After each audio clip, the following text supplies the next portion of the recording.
SJC-13616, Commonwealth versus Dasahn Crowder.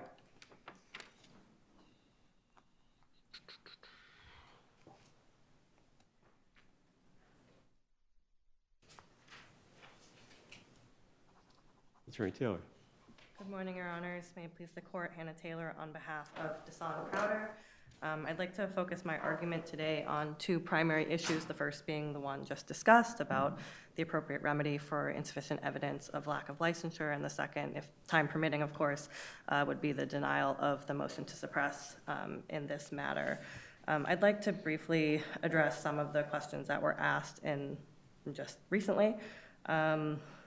First, addressing Justice Wolahojan's question about whether this is instructional error or insufficiency of the evidence. So I believe that there were both instructional error here as well as an insufficiency of the evidence claim. So those are related but two distinct claims.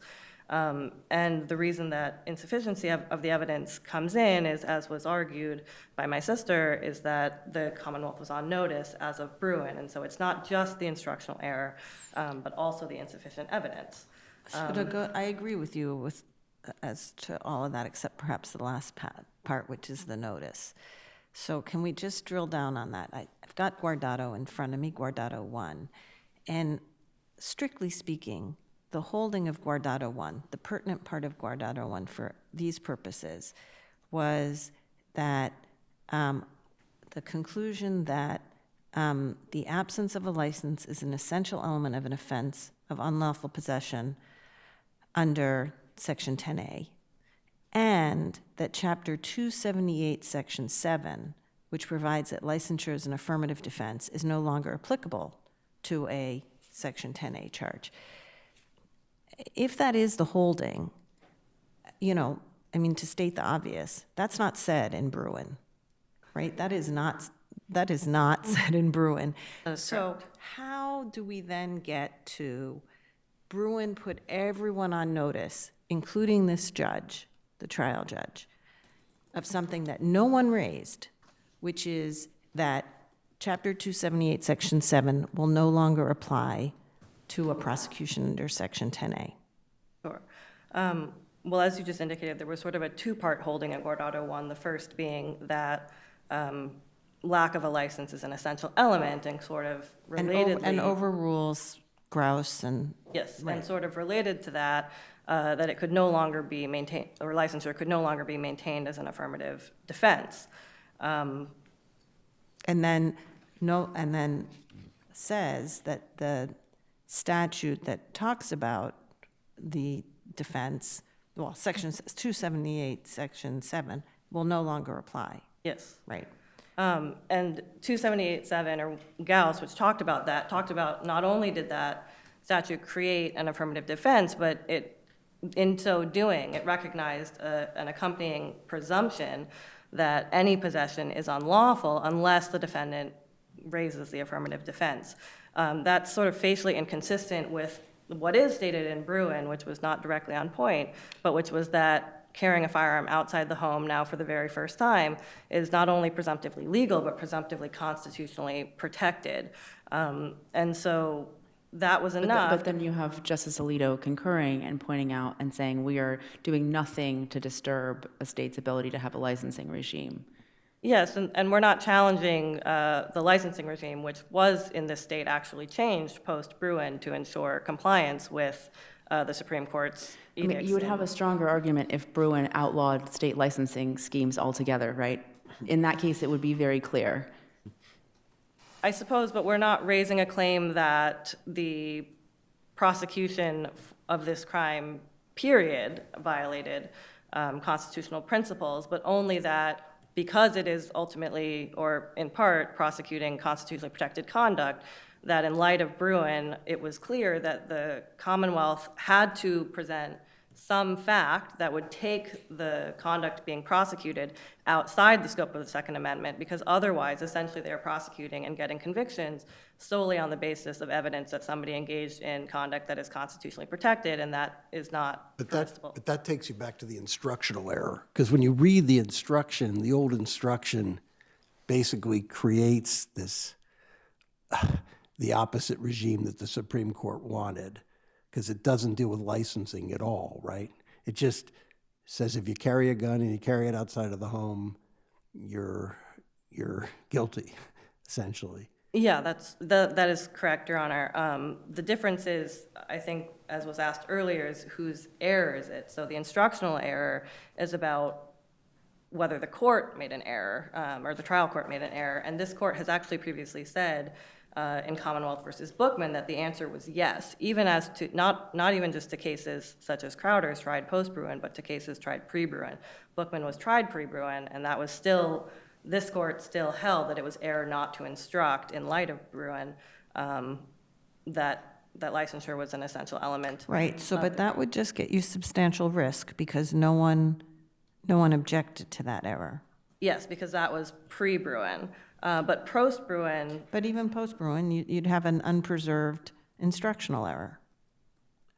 as to the court's error, the Commonwealth's error was not an instructional error. The Commonwealth's error was failure to put forth evidence of lack of licensure. And yes, that was unpreserved in this case, but it's well established in this jurisdiction that insufficiency of the evidence is a sufficiently Substantial risk would result in substantial, again, that would get you a new trial. except that insufficiency, because it essentially is a judgment that acquittal should have issued, double jeopardy necessarily attaches to insufficiency of the evidence claims. But the U.S. Supreme Court hasn't directly resolved the issue. We've intuited it, and we've made it, but at the time this case is tried, we don't have, again, an exact Supreme Court case dealing with this.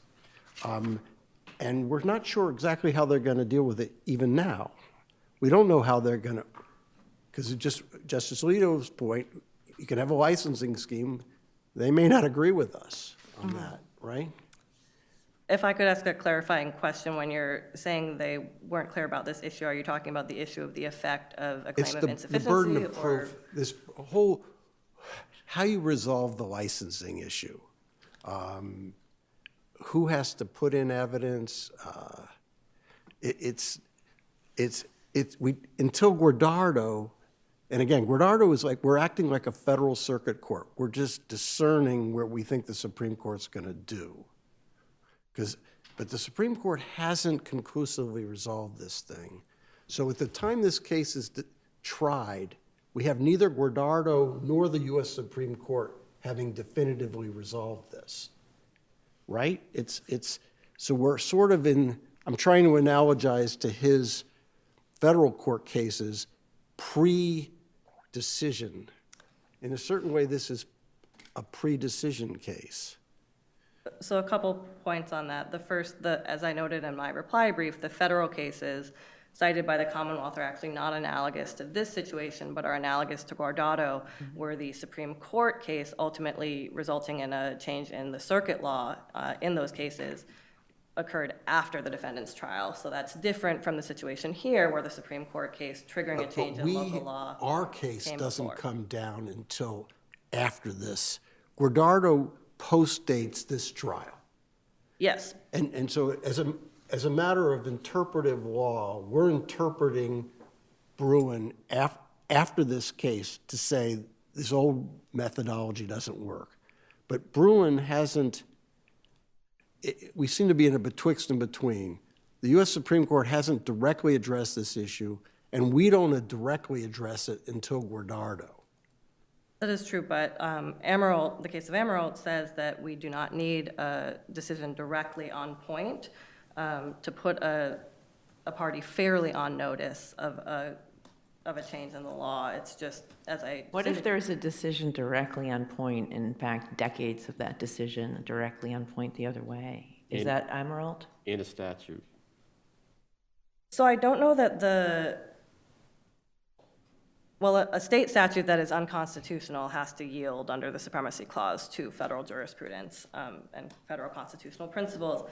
As to the 40 years plus of precedent, I don't know that it's as clear as the Commonwealth would suggest. The relevant point for examining whether that precedent is analogous to the situation here would be the issuance of Heller, which was the first United States Supreme Court case to say that there's any Second Amendment right for individual possession of a firearm.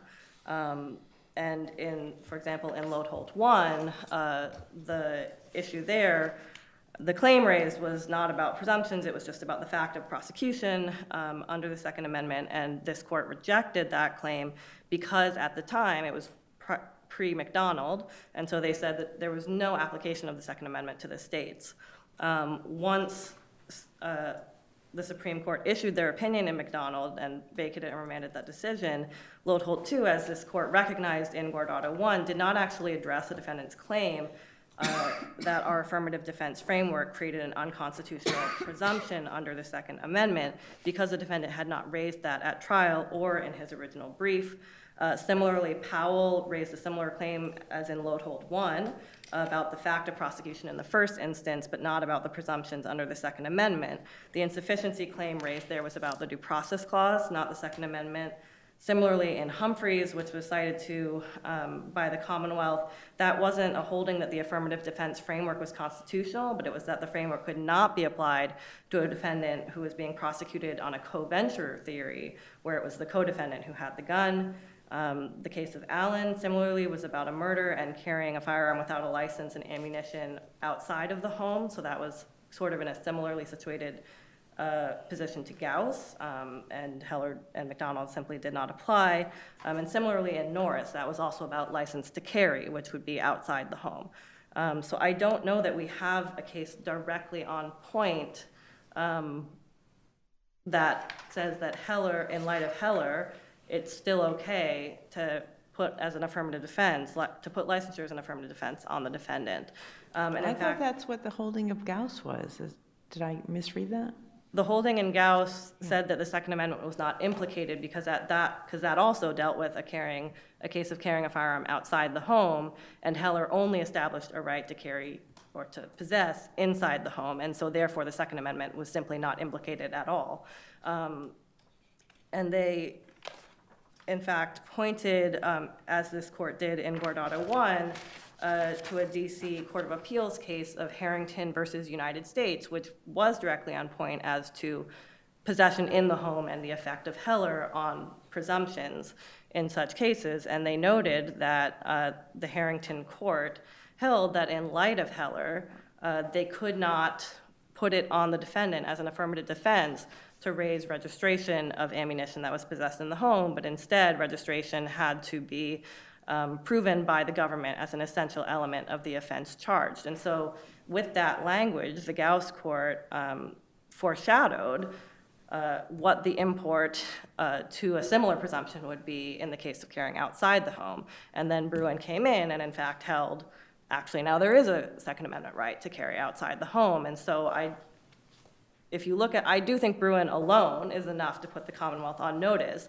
at least that what they were now doing was prosecuting. Have any of the federal circuit courts opined on Bruin on this production issue? Not that I'm aware of. I did look for that prior to this morning. So they haven't had to confront this issue on the federal side that we're aware of. I don't want to make an absolute, but not that I'm aware To the of. best of your research hasn't indicated that they've confronted this problem yet. Not that I'm aware of. Can you address the search and seizure issue? Yes, if I could just make one Sure. quick point, just quickly as to a question of whether we have ever applied insufficiency of the evidence framework to implicate double jeopardy and therefore require or to prohibit retrial where an element of the offense has been changed or added after a defendant's trial. We have. That was the case of Commonwealth versus Ashford. And the site is 486 Mass 450. In that case, the defendant was convicted of possessing a loaded firearm after his trial. In the case of Brown, 479 Mass 600, interpreted the statute of 269-10N to require that to prosecute someone for possession of a loaded firearm. That was a pre-existing case though, right? Brown was not a pre-existing case as to Ashford because Ashford was a case that was up on collateral review. And in that case, we said that, or this court said, that the new rule or the new essential element requiring knowledge would be applied retroactively on collateral review to Ashford's case. And therefore, and that was in part because the Brown ruling was foreshadowed by other cases dealing with a different crime of possession of ammunition. And so under that framework, there was insufficient evidence at Ashford's much earlier trial, and his conviction was vacated, and the charge was dismissed with prejudice. So turning, as Your Honor would like, to the motion to suppress, my first argument is that the pat frisk was impermissible because the trooper lacked reasonable suspicion that Crowder was both armed and dangerous. Is someone that, there's a traffic stop, it's 4V1, and he sees this blade in, which is problematic, but he also sees a pad of the same area. He suspects it's a gun. In your position, it's unreasonable to pat frisk them? So the testimony was not actually that he suspected it was a gun. The only testimony on what he inferred from that conduct was that he thought that the defendant was attempting to, in his words, secrete or conceal something. He used Right. the word something. He Are you did not. supposed to guess what the something is? I'm sorry? He's supposed to just posit what the something is? He can't pat frisk to find out? Well, there's significant case law saying that efforts to conceal something are not enough to supply reasonable suspicion. They certainly contribute to reasonable suspicion, but they can't on their own.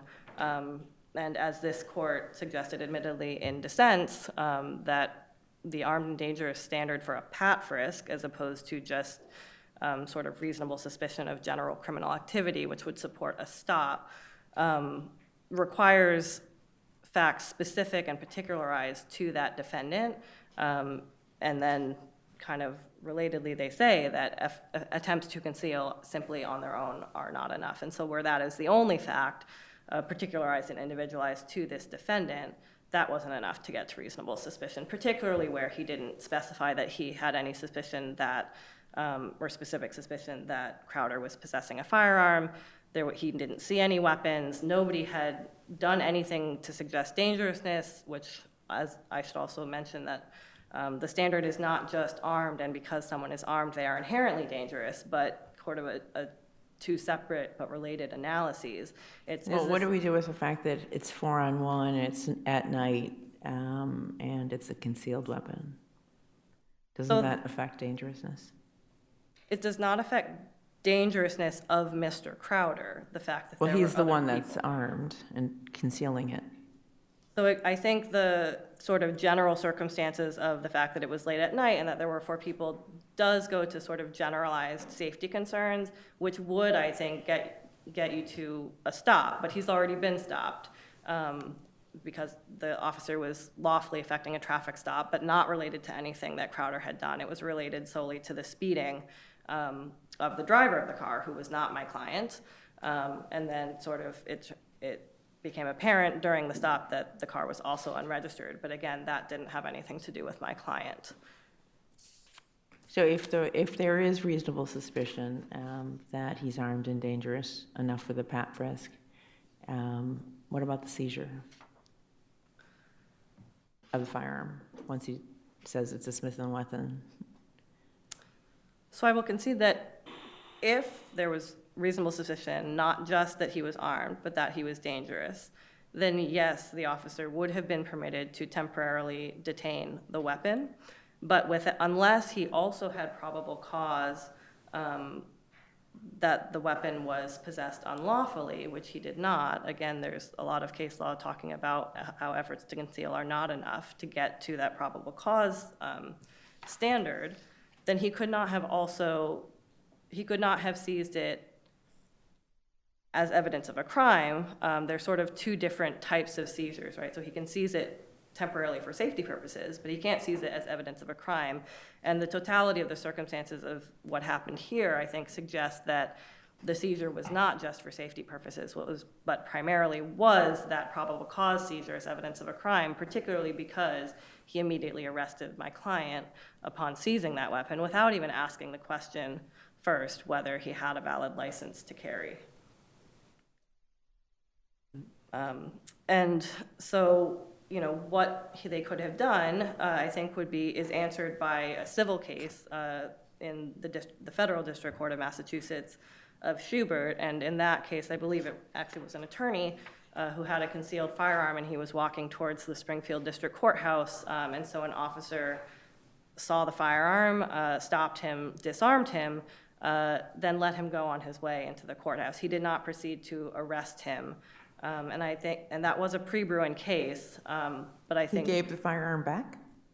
He did not give the firearm back, so it was a detention of the weapon, but not sort of a concurrent detention Of the person. or a concurrent arrest of the person. And I believe in that case, the petitioner was permitted to pick up the firearm at the station at a later date if he were able to present, valid or prove licensure, which he was, as far as I know. I think your time's up, Counsel. Okay, yes, Thank you. I'll rest on my briefs. Thank you.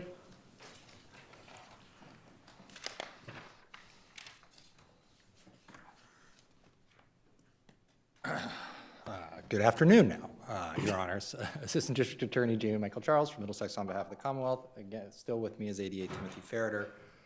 Just a couple of rebuttal points with respect to the Second Amendment issue, and then I'll address the suppression questions. With respect to the Harrington case that my sister referenced, that was a 2010 decision of the DC Circuit, which I would suggest means that the SJC was presumably aware of it in 2011, when in the Powell case, they declined to revisit 278 Section 7, both as to 10A and 10H prosecutions. So again, in terms of the water being muddied based on the past responses of this court to the Heller and McDonald decision, I would say that that furthers the Commonwealth's argument. I think Justice Kafker, it's a little bit ashamed to admit it, but made my argument better than I was making it in a sort of asserting that this is akin to a pre-change in the law case, because in all those federal circuit cases that the Commonwealth cited to you in its brief, those were circumstances where the United States Supreme Court case on point was a direct addressing of a criminal statute that the defendant was charged with violating and changed the standard of proof or the articulation of an element in those cases. Because Bruin was not that, I would submit to the court that you can look to those cases as analogous, because really it was Guardado 1 that interpreted that case and clarified prior controlling precedent of this court. Can I ask you to address that? She says, Amaralt says we don't need a case directly on point. How do we deal with that? Mm-hmm. So I'm not specifically aware with the particular portion of that decision that she's citing. I do think there is a sliding scale. It's not just you're aware or you're not aware. I think if you have I'll just say this, the Commonwealth would submit that here, these broad sweeping pronouncements in a decision of the United States Supreme Court that was not remotely dealing with a criminal statute, that was not dealing with the burden of proof or production, that was not dealing with a statute like we have in Massachusetts, like 278 Section 7, didn't come close to putting the Commonwealth sufficiently on notice, so such that it should have known it had to do this thing that is now being alleged it should have done. The last thing I'd like to note, and I didn't get to this in my original argument, is just from a policy perspective.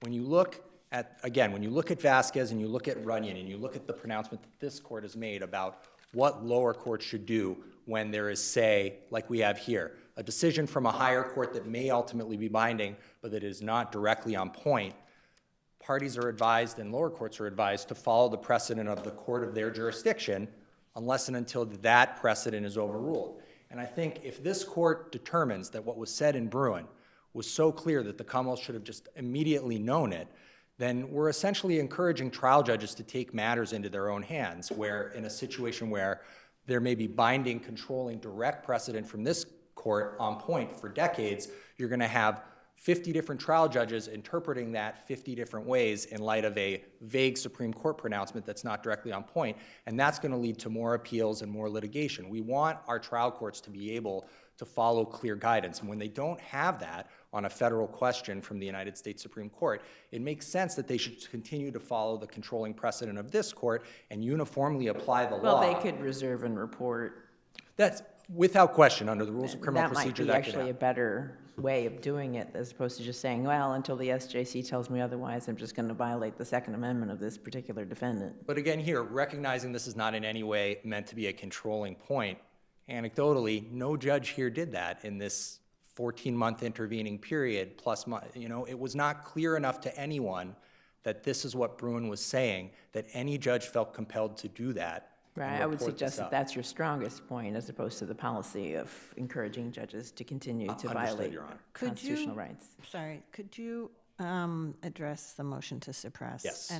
And specifically, what established reasonable suspicion that this defendant was armed and dangerous? Yes, so the Commonwealth's position is that here it was the combination of the blading, which I would submit this trooper did explain what he meant. So consistent with this court's instruction in prior cases that the term should just not be used in a vacuum, this officer did explain what he meant by that, turning the body to hide something. It was the combination of the blading and also what he specifically testified to, I believe it was at pages 6 and 7 of the transcript, of guarding, which is this idea of Patting padding, his pocket. which I would submit is essentially the functional equivalent of these retention checks. So that gets you to maybe contraband, which could be, arms or drugs or something, contraband. You think that's enough, those two So- things together, to get you to armed? Certainly on these facts, I do believe they are, because this trooper testified that he was specifically trained to believe that those are actions that are consistent with the,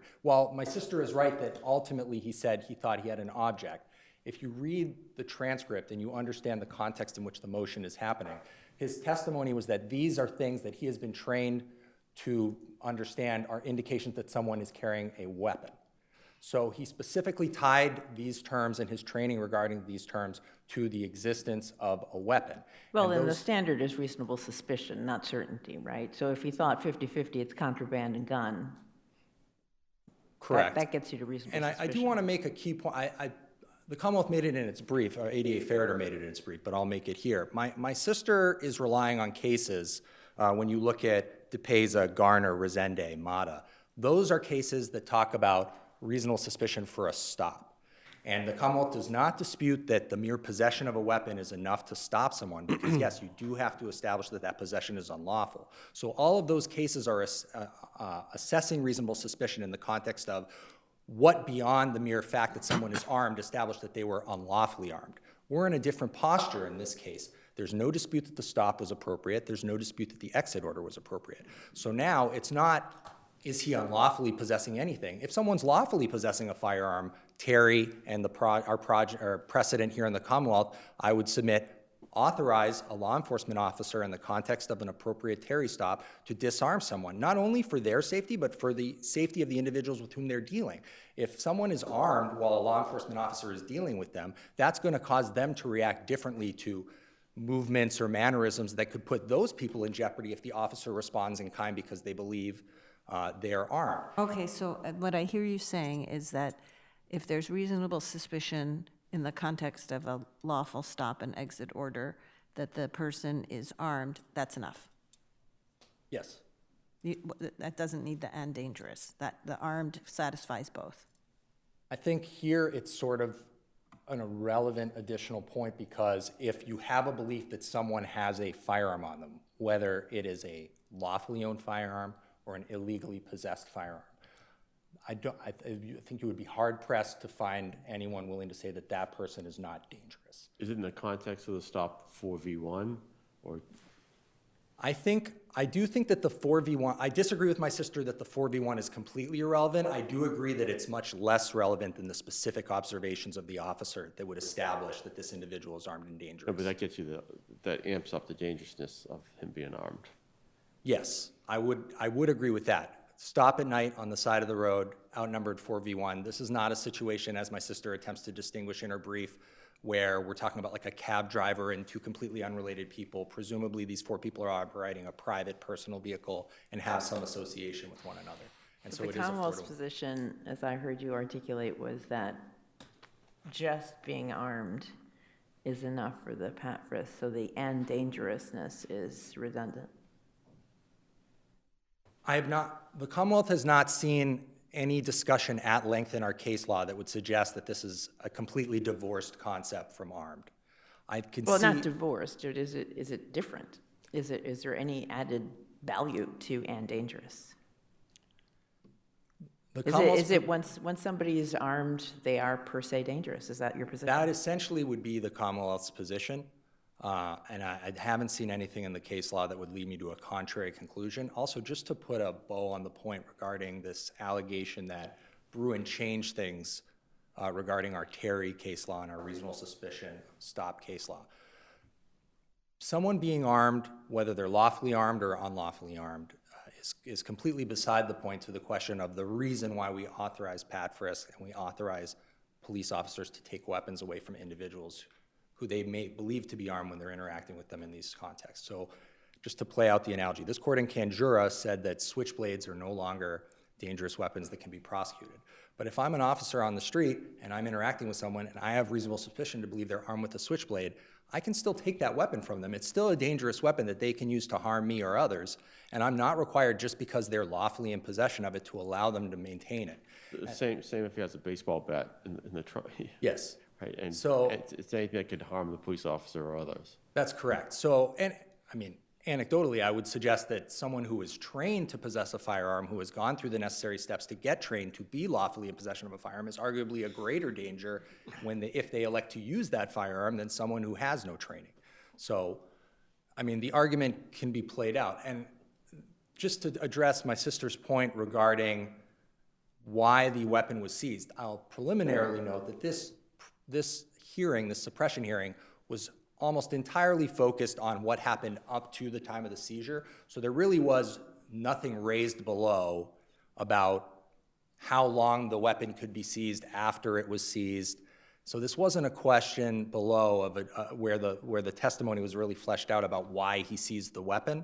But again, once an officer has that weapon, he's allowed to maintain it until the end of the stop. Now here, there's a separate question about whether the question about licensure was appropriate, and I'll just rely on what the Commonwealth said in its brief there, because that wasn't admitted at trial and this defendant is getting a new trial. But this idea that you would have to give the weapon back or that you couldn't explore criminality further once you have it, I don't think there's any legs to that suggestion. And as this, well, not as this court, as the appeals court, and I think this court actually has said, the defendant's not a suppressible fruit. So once the officer has the firearm, even if he improperly asked him about whether he was licensed or not, he could still confirm that in other ways, and the defendant could still be prosecuted for possessing that weapon if we introduce evidence of, say, his age. Here he was 18, or DC just witnesses that establish the lack of licensure, assuming this court ultimately affirms those as an appropriate way to do it, which I understand is still somewhat in limbo. So can I just back up for 1 second? Am I correct in my understanding from your brief on the Miranda issue that the Commonwealth is not conceding that it would not attempt to introduce the statement at a future trial if there is one? I'm not the trial ADA. It was not admitted in the first trial. And I think here, this defendant was 18 at the time that this gun was found on him, so statutorily he could not possess a firearm. So I'd be shocked if the trial ADA would create an appellate issue, another appellate issue, by admitting that at a second trial, and we can independently establish his lack of licensure based on his age and also the fact that he could not have a license to carry firearms. So, I mean, I guess I would happily concede that we'll not admit it. It was not admitted at the first trial. And I wouldn't see any tactical advantage to admitting it in the second trial, where we have completely independent, clearly untainted ways of establishing that he couldn't lawfully possess a firearm. Thank you. If there are no further questions, the Commonwealth will rest on its brief and ask that it be allowed to retry Mr. Crowder and that this court affirm the denial of the motion to suppress.